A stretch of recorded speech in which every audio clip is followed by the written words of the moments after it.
Welcome to the Emergency Medicine Cases podcast. I'm your host, Dr. Anton Hellman, bringing you Canada's brightest minds in emergency medicine from EMC Studios in Toronto. EM Cases is part of SREMI, Schwartz-Reisman Emergency Medicine Institute, the nonprofit organization dedicated to improving EM care through research and education. The opinions expressed on this podcast are intended for information and education purposes only and should not be used to diagnose, treat, or prevent any medical condition, nor should they be used as a substitute for medical advice from a qualified practicing physician. It's a true honor to have on the show Dr. Ben McKenzie, an emergency physician from Australia, who has taken a special interest in the sickest of the sick patients with anaphylaxis or asthma, the ones who are sick enough to require assisted ventilation or who are unconscious, and those who are in the midst of a respiratory or vasodilatory arrest. Dr. McKenzie, thank you so much for joining us. I know this has been a long road for you and a difficult one. Could you just tell us a little bit about what made you interested in the sickest patients with anaphylaxis or asthma for those listeners who haven't heard your story yet? Hi, Anton. Thanks so much for having me, and hello to everyone. It's 2 years just last weekend since my 15-year-old boy, Max, died from anaphylaxis, and he didn't need to die from anaphylaxis. We knew that he was allergic to walnuts, and he accidentally ate some at his grandma's house, and he did everything right. He used his EpiPen. His mum was already just around the corner about to pick him up, and the ambulance was called promptly, but then after half an hour with the paramedics, when the hospital was 10 minutes down the road, he had a respiratory arrest, and then he arrived in effectively respiratory arrest with a normal blood pressure in the ER, in the ED, and it took 23 minutes to intubate him, and during that time he suffered a severe hypoxic brain injury, and he died 13 days later as a consequence of brainstem instability.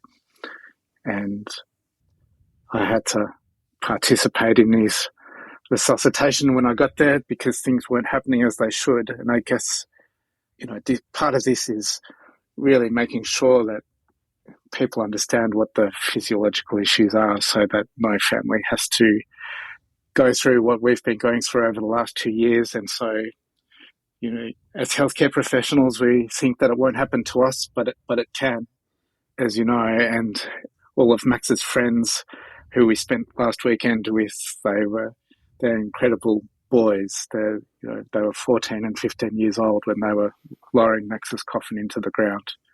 And it's just not something that should happen. Our aim should be 0 deaths from asthma and anaphylaxis in young people. And I guess that's what I'm here for. Wow. I can't even begin to imagine what you and your family have gone through. And I hugely admire your courage and your wherewithal to be able to be on this podcast and to do all the great work that you've done with your AMAX4 algorithm, which we'll talk about soon. So thank you again for being on EM Cases. No, thank you. Thanks for giving the opportunity, because we're just really trying to get people to be their best. So hopefully we can help each other do that. Excellent. So with that in mind, we've all seen patients suffering from anaphylaxis and severe asthma, but few of us have seen these patients progress to arrest.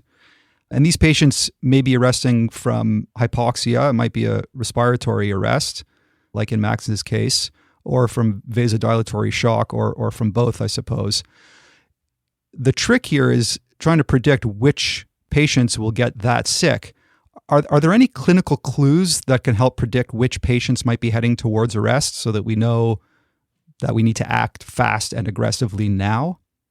Yeah, sure. There is. So I'm a PhD candidate now, and my PhD topic is anaphylaxis resuscitation. And acute systemic allergy is a spectrum, right? So you eat a peanut or get exposed to a drug that you're allergic to, and you might get mild symptoms, which are just intense itchiness or some more oropharyngeal symptoms, and you get those acutely, but it might progress to complete cardiorespiratory arrest. And the things that make the more severe end of the spectrum transpire is what allergists call cofactors. And so we know that things like the dose of allergen, the sensitivity of the individual, and we know that asthma is a massive cofactor, and even more so if you have a concurrent upper respiratory tract infection at the time. We know that if you're old and you've got cardiovascular problems and you're on medications that mean that it's harder for you to survive the physiological insult of anaphylaxis, that you're more likely to die. But young people who have, robust physiology, if we're aware that things can progress rapidly and it is difficult to predict, there's no absolute way of predicting who's going to get to that arrest spectrum. But we should be able to anticipate it and stop people getting injured once they get to us. So they're the cofactors. And interestingly, all allergens aren't created the same. So food allergens, probably because everyone with a food allergy also has asthma or atopia, and it really is any history of asthma that's a risk. And there's been some great studies or, case series actually that describe essentially 100% of young people with food allergy die from bronchospasm component with or without airway involvement. And that's probably because asthma is so prevalent in that group. In insect bites and venom exposure, the rate of asthma is much less, and there's absolutely a cardiovascular collapse predominance in that group of patients. So if you're stung by a bee, then it's most likely going to be mostly vascular, but if you have asthma, it's going to be an element of bronchospasm, where all the data comes from theatre and perioperative medicine. And in that situation, we know that 50% of anaphylaxis cases involve bronchospasm. So while vascular collapse is very prominent when you get a IV allergen intravenously, bronchospasm is still 50%, and in 20% of people, it's actually the presenting feature of anaphylaxis in theatre. So if you've got a history of asthma or it's a young person with food allergy, you should presume that it's a bronchospastic arrest. And you should also presume that the airway may be edematous. And I think that's there's some pretty good numbers or case series to support that. Okay, so the combination of a child with a history of asthma and a food allergy, if they come in sick and you suspect anaphylaxis, this is the patient that you really want to worry about that could be heading towards an arrest. Yeah. And interestingly, that we know that anaphylaxis has been miscategorized as asthma previously. I think there's increasing awareness that anaphylaxis can present with bronchospasm alone, and that's been recognized in the World Allergy Organization's new definition, where it's either airway or hypotension or bronchospasm with exposure to a possible allergen. All of that without any other symptoms fits the anaphylaxis definition. So, yeah, you've hit the nail on the head. That's right. All right. So really we're talking about a combination of bronchospasm, and there's also the airway asphyxia part. What's happening there with the pathophysiology? You had touched on that there's, possible upper airway edema with anaphylaxis. So it's kind of this trifecta of possible vasodilatory shock, airway asphyxia, and bronchospasm. So could you just comment a bit on, how we should be thinking about this when the patient actually comes in really sick? Yeah, sure. So there's mast cells in lots of places in the body. They're the predominant reservoir of inflammatory mediators, and there's lots of inflammatory mediators that you can measure. We know that asthmatics or people who present with bronchospasm need lower levels of those inflammatory mediators when you measure them to create bronchospasm enough to cause hypoxia.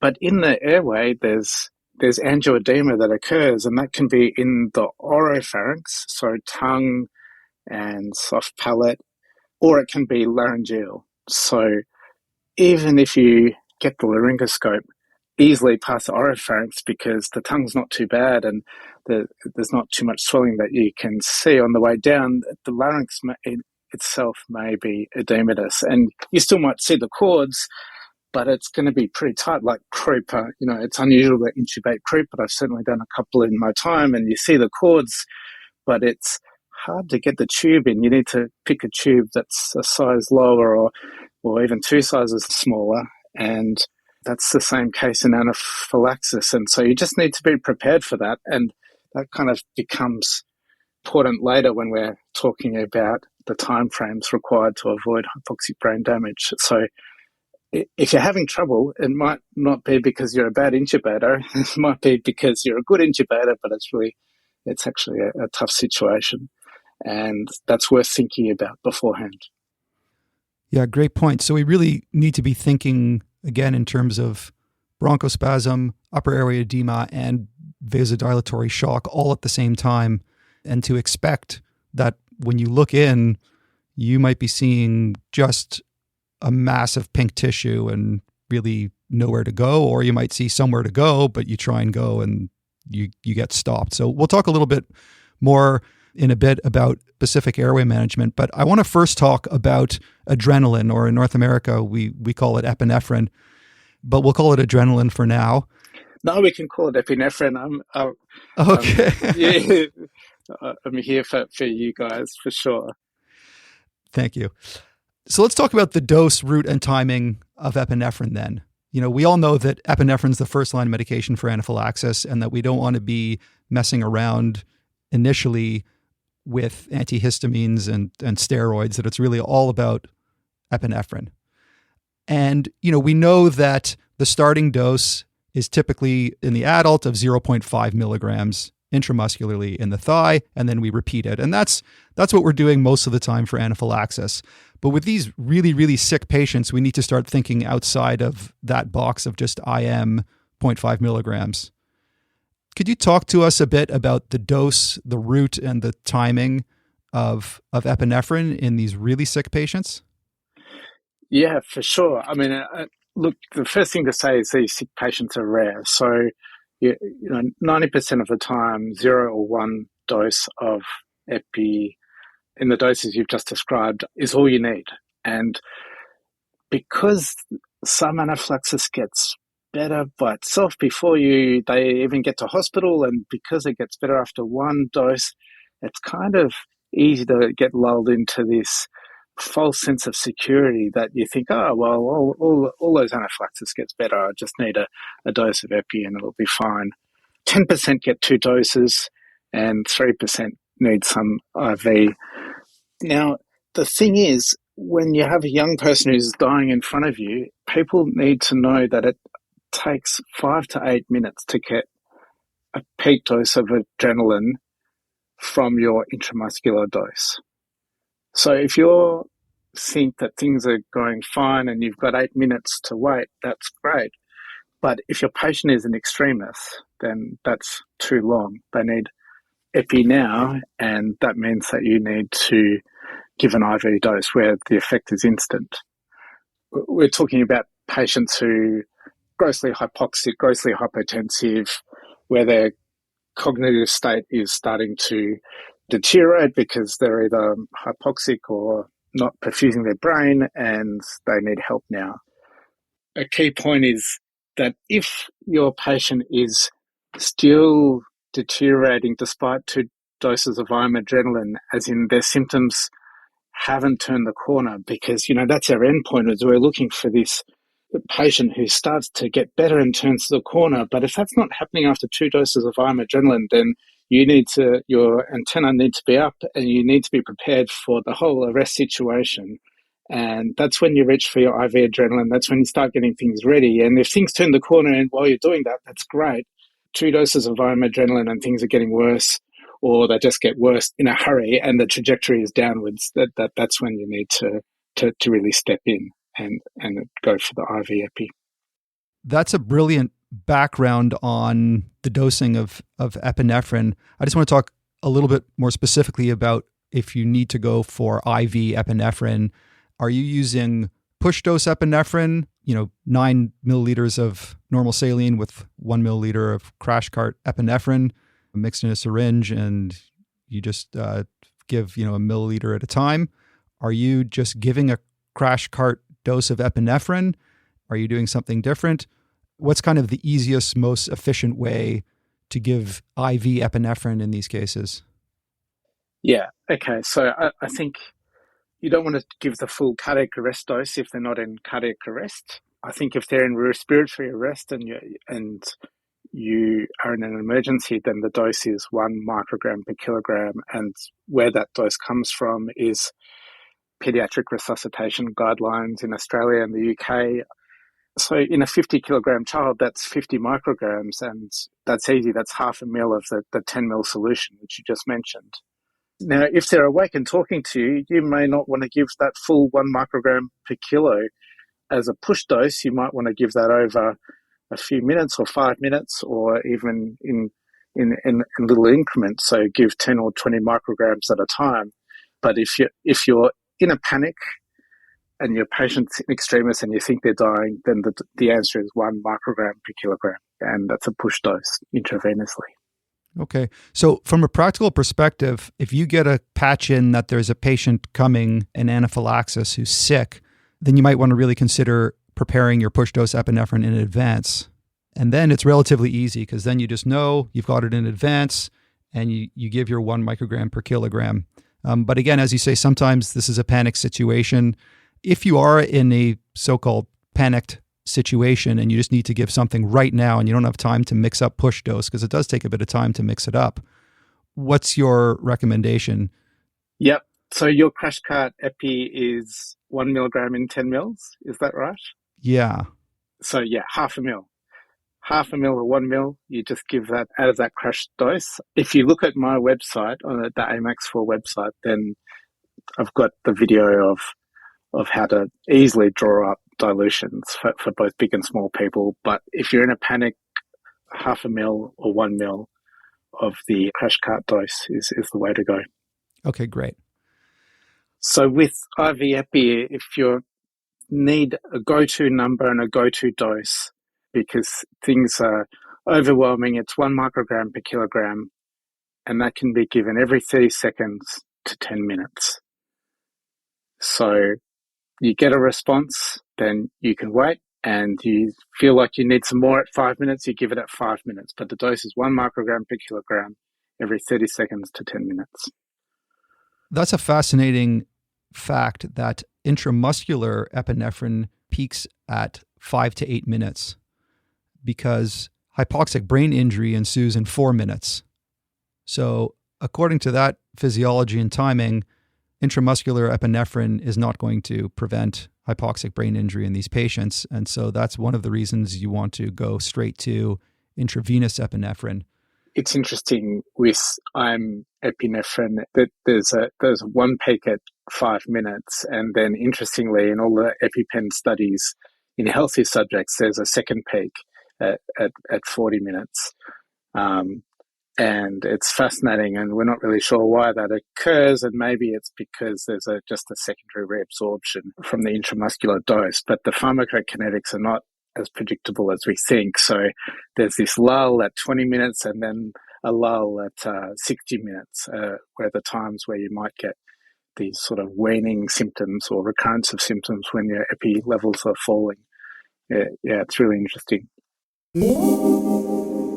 If your heart stops because of hypoxia and you have that bradycardic phenomenon where you're hypoxic and your heart slows down and then becomes asystolic, then your brain's already hypoxic when your cardiovascular system stops.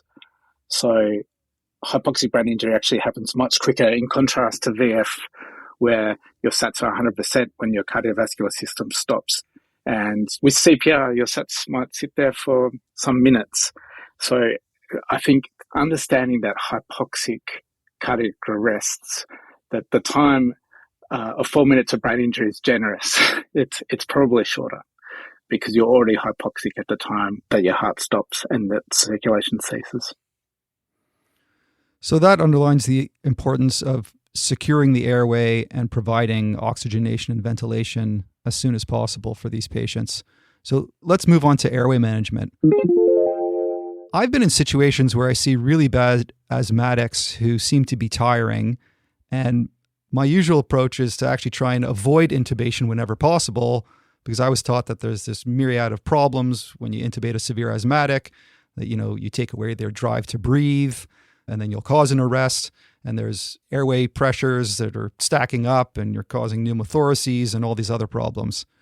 And in my experience, when I see a severe asthmatic starting to tire, I try everything I can to avoid intubation. And, knock on wood, that's been a pretty successful way of dealing with at least adult patients with severe asthma. Now, on the other hand, some of these patients, they just need to be intubated to prevent death. In your mind, what are the indications for endotracheal intubation in the severe asthmatic or anaphylactic patient? Yep. So it's easiest to work backwards. So cardiac arrest, that's easy. They get intubated. Respiratory arrest, where you are needing to help with a mask and a bag that you feel like you need to help them with their breathing and they're unconscious. That's a respiratory arrest. That's what it looks like. That's easy. They need intubating right there and then within the 4 minutes. If your patient's awake, then you're absolutely right. We all try and avoid intubation because there's no rush. But what you want to do is not be in a situation where someone decompensates in an uncontrolled way. So that dogma about avoiding intubation in asthmatics is kind of old. It's from days when people used to give big tidal volumes, not understand about avoiding breath stacking and ensuring there's expiratory flow returns to baseline and permissive hypocapnia. We've got so good at these ventilator techniques that it's actually nothing to be scared of in terms of intubating a sick asthma whose CO2 is climbing despite some NIV. In Australia, we would happily do NIV now for asthmatic patients. And if you're having a controlled deterioration, then you make the decision because the CO2 is climbing or the conscious state is dropping, and you make the decision to intubate before you get to respiratory arrest or cardiac arrest. But as soon as they're unconscious and you're needing to provide bag mask support, it is now flipped in that the more seconds you delay, the more harm you're causing. So you're causing harm by not acting, and it's a really important concept to understand. Beautifully explained. Thank you very much. Excellent. Yeah, that's a really great point. It really has changed quite a bit recently in terms of our approach and our threshold for intubating severe asthmatics. I understand that in Max's case, you performed a cricothyrotomy. I can't even imagine that moment. Could you comment on sort of when that decision should be made and what perhaps some of the pitfalls are in deciding? I mean, the classic teaching is the biggest pitfall in performing a cricothyrotomy is not performing it. Yeah, absolutely. Yeah. So could you just comment a little bit about that in this context of severe anaphylaxis and asthma? The first point just to make is that bag mask ventilation or laryngeal masks are not appropriate in this situation because the peak inspiratory pressures that are required to ventilate an asthma are 100 to 120, like they're massive pressures. Now, those peak pressures are okay. That's not the thing that causes a pneumothorax when you're delivering them, but that the path of least resistance becomes the esophagus or just failure with air leaking out around the mask. So we need an endotracheal tube with an working cuff that is required to generate the pressures we need to achieve this critical asthma ventilation with high pressures. And so that's the starting point. Now, if you have that in your head, along with the fact that hypoxic brain injury happens in 4 minutes, then all of a sudden we've got these conditions that mean that you really have one shot at oral, direct, or video laryngoscopy. And if you fail, it may be because it's actually difficult, because there's some airway edema. It may be difficult for other reasons, other baseline reasons, but it's okay to say that was tough. and to not persist, because that's how things go wrong, because you have another go and another go. And Elaine Bromley is a good case, just a routine operation from the UK some years ago, and now Max, another case where I was the sixth person to manage Max's airway, and there were 3 attempts at laryngoscopy over 10 minutes, during which time Max was asystolic. And of course, once he had a tube in his neck, once he actually got some oxygen with some high pressures, his heartbeat came back instantly. Like, it was within one cycle of CPR that his heartbeat came back. And so I guess it's just such a graphic illustration of how critical endotracheal intubation is in this scenario, because the bag mask failed, but the endotracheal tube worked, and he was able to be oxygenated. Like, I did it myself. He went from asystole to a blood pressure of 160 in a couple of minutes, and that's what oxygen does. It's really, really helpful for the body to survive. So where this gets us is just one look. You have a crashing asthma or anaphylaxis patient. You're not sure whether it's anaphylaxis or asthma unless they've been there for the whole time, or if they suddenly arrive on your doorstep. You've got one shot, and that needs to be the best shot with the best person in the room, not the best person in the hospital, the best person who's right there. And if that doesn't work out, then there's no discussion. There's no debate. I'm giving you complete permission. Anywhere in the world, I'll back you up that you need to go for front of neck access, and that needs to happen within the 4 minutes. It's the only way that you can save these young people's lives. So from a practical perspective, if you get the call in that you have a child, like in Max's situation, it would be pertinent then to have a double or triple airway setup ready, to have your whatever crike kit or your knife and bougie, however you want to do it, to have it just ready there at the bedside.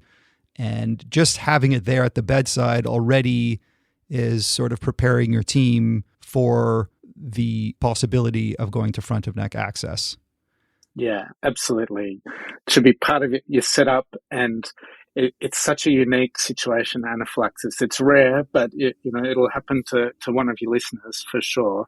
One of our audience will be the person that is required to, suddenly there's severe bronchospasm, the food has been in the airway or in the oral space, and that's created some local angioedema, and that all of a sudden there's a difficult airway, and it's okay. Just, if you didn't get the tube, that's not a failure. That just means it's hard in that situation, and you should definitely go for front of neck. All right, great. Yeah, that just reminds me that if I haven't already, I'm going to make free open access our cricothyrotomy video from the EM Cases Summit. After this conversation, I'm going to make sure that we do have our cricothyrotomy video for people to refresh their memory of how to do it. And for those who haven't tried doing it in simulation, I'm sure you'll agree, Dr. McKenzie, that you need those muscle skills all ready to go. And simulation is the best way of doing that, to learn your cricothyrotomy skills. Even if you've never needed to do a cricothyrotomy, this is exactly the kind of situation where it's literally life-saving. Sounds great.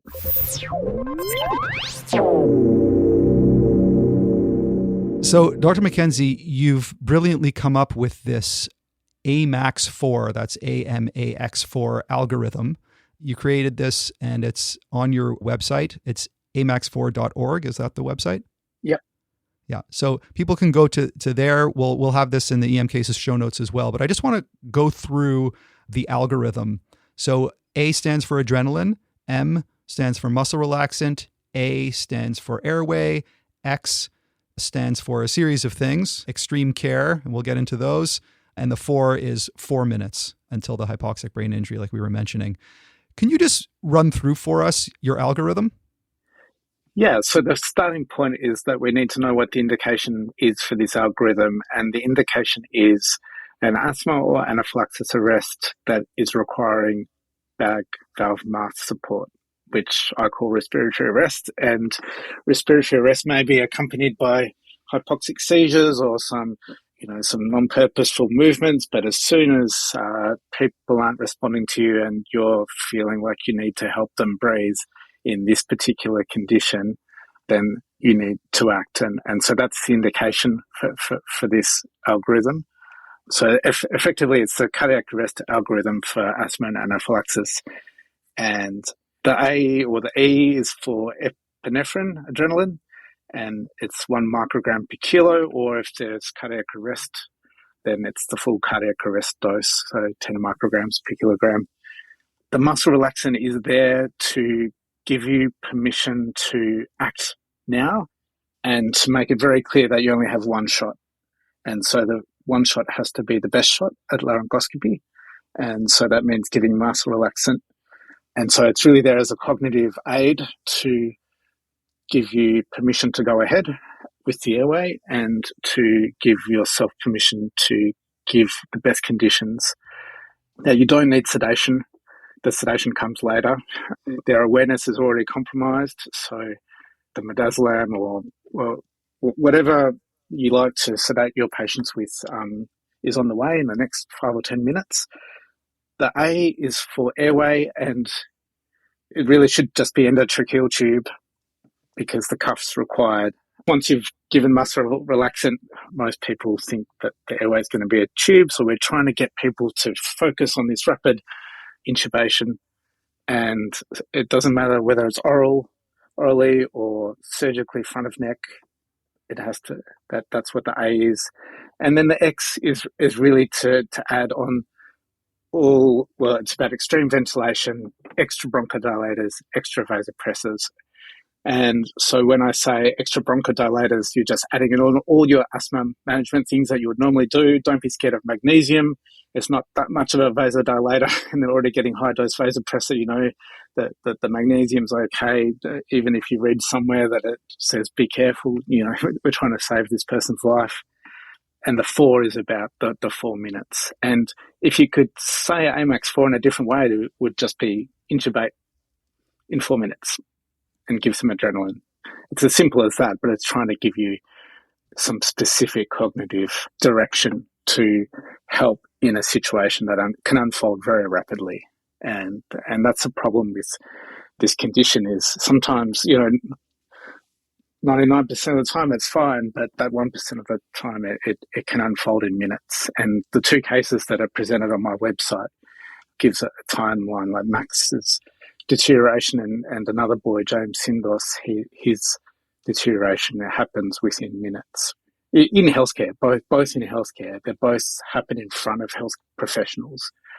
There was just this inadequate response, and this is designed to give you the tools so that if Anton and I are in the same room, we end up working together, then we both know what we're about to do.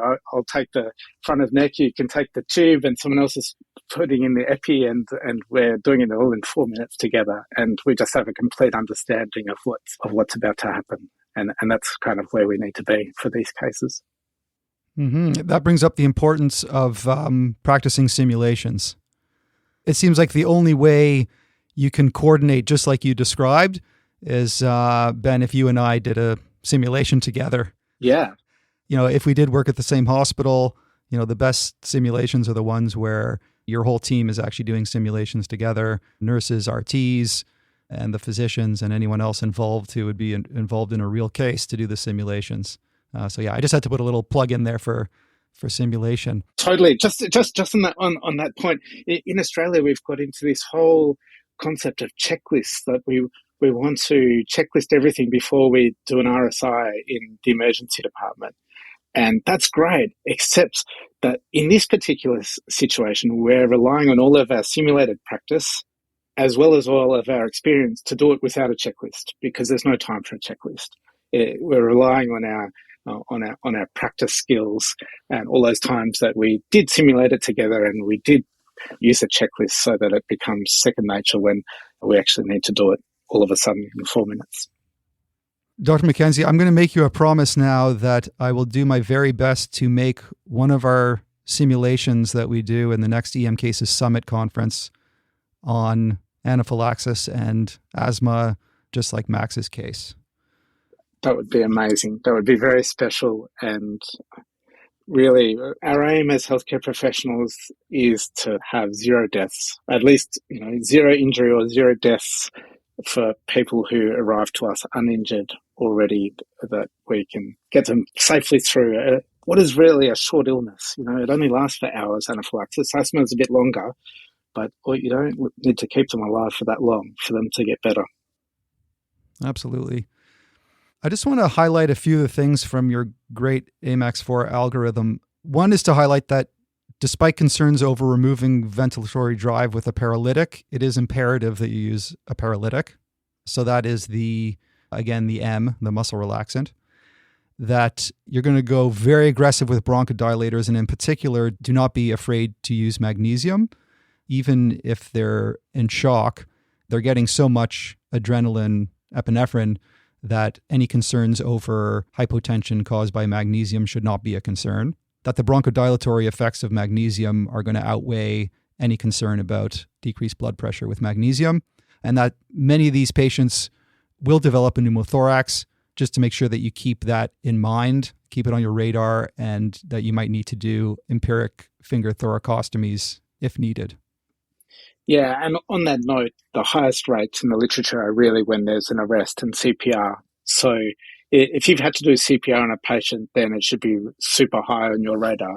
And in fact, Max had bilateral pneumothoraces, and so did James, but they both got CPR.